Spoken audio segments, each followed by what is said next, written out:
A blessed morning, blessed day to all of you, and also to those who are joining us in our worship here at the Shrine of Jesus Divine Word through this live streaming. I would like to focus this reflection on the first reading,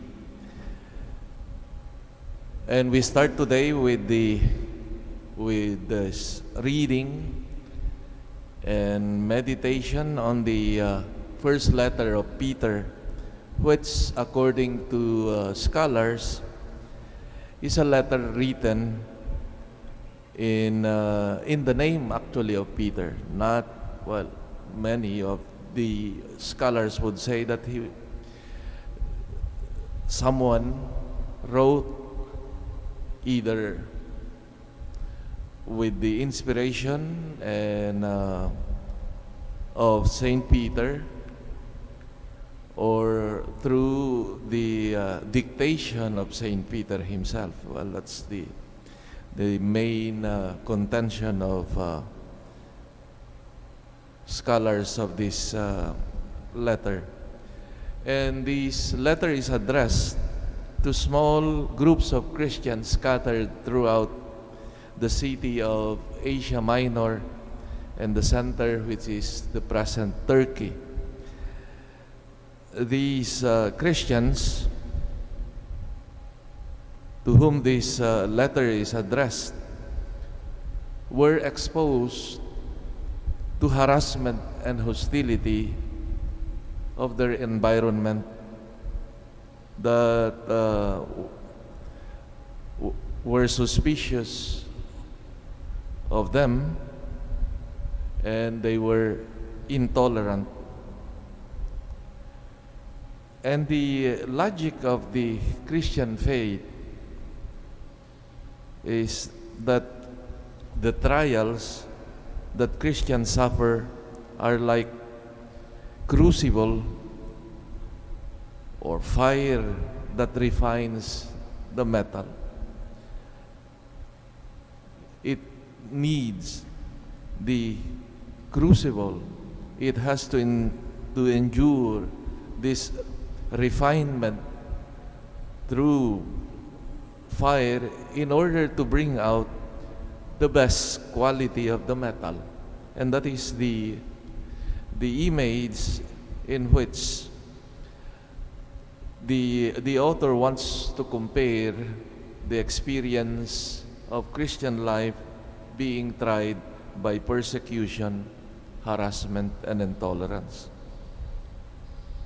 But the tribulations of the present have significance and have positive meaning to this situation of Christians. That these tribulations are the price of fidelity to Jesus. Then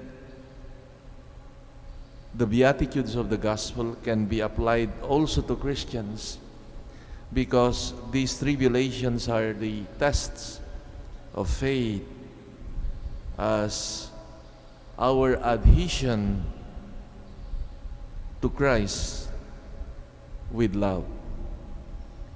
And it is the mark of those who are saved. Thus, in fact, is founded on the power of the fidelity of God the Father, who raised Jesus from the dead. And this is the foundation of our faith.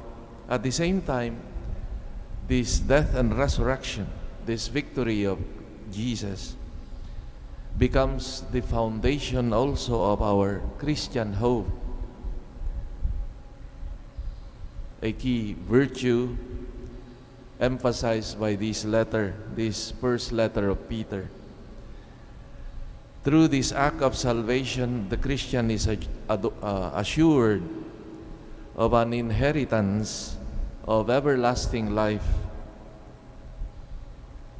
And we find too here a very concrete view of time for the Christians, which is expressed in this letter. It understands time in this way, that the past is a prologue, a preparation for the future. And salvation is secure in the future. Therefore, the present, that which comes in between the past and the future, it becomes bearable. Sufferings of the present can be endured precisely because of what God has done in the past, assuring us of His care and love and salvation that He gained for us through Jesus Christ's death and resurrection. And the future, the promise of the future, resurrection and life, is assured by these two poles. So the present suffering therefore becomes bearable, and this becomes now an exercise for us as a crucible to prepare us to gain that fullness of life.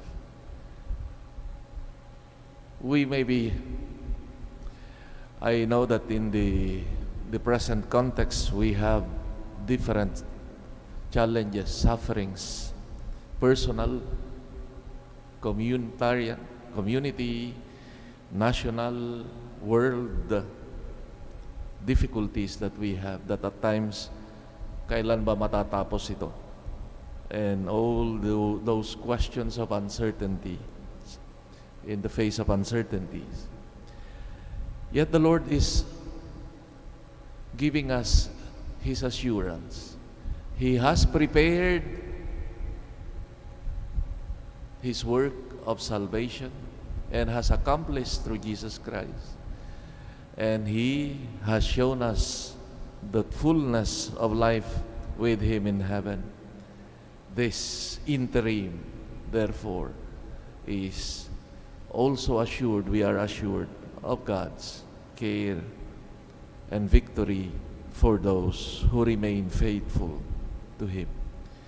May our celebration of the Eucharist, the celebration of God's work of salvation and a foretaste of heaven, enable us also to grow in our faith and our hope in Him.